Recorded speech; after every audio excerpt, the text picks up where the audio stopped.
This video is to show you how to make the egg casserole, and today what I'm doing is I'm doing a combination of egg whites and whole eggs. And so you'll see I've already kind of pre-prepared some of these things to make the video shorter. So I'm whisking the eggs, and I'm using the Costco organic eggs.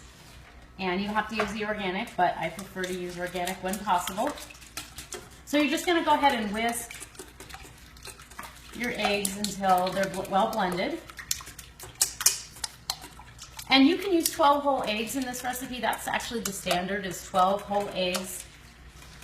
Before you do all this, you're going to want to preheat your oven to 350 degrees. So I've already done that.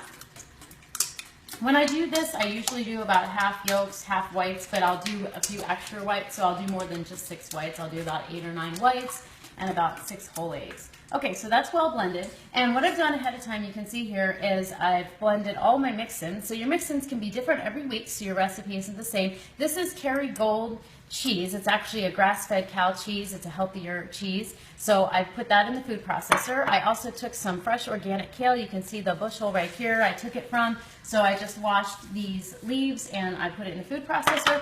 And this is organic mushroom, also chopped up in the food processor. And then I like to do salsa because it keeps it moist, because if you're making it ahead for the whole week so the family can eat from it for the week, this salsa keeps it moist, and it also adds a lot of the seasonings that, it just takes a step out. You don't have to add all your seasonings because it's in the salsa already.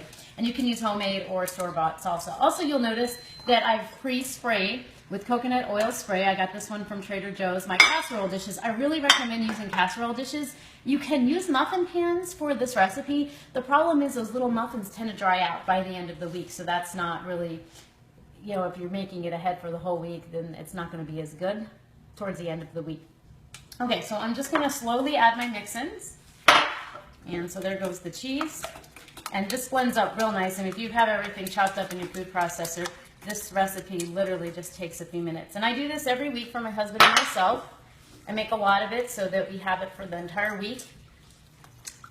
When you're working long hours or you're busy getting the kids to sports after school, you don't necessarily have time to make that fresh breakfast in the morning. Everybody's rushing off. You've got these casseroles all ready to go, and it's easy to heat up. And so there goes the mushrooms. I probably overdid the mushrooms a little bit, but that's okay. And also what's nice about the salsa is it adds a little bit of color as well. You can use green chili salsa for something different. You can also put in fresh jalapenos and fresh chilies, hatch chilies, anything that you can get seasonally that's going to make it different, so that each week. Also, a lot of people like to add in some nitrate-free lunch meat to this. So some turkey, you can do the nitrate-free ham. So you just do the same thing. You chop up those lunch meats in the food processor and you're ready to go. All right, so we're going to pour this into our casserole dishes. So this is kind of basically like a batter, and I'm filling mine probably a little too high. They do rise slightly, so you're going to want to leave a little bit of room at the top. And then you're just going to pop them in the oven. I'll see you when it's all done.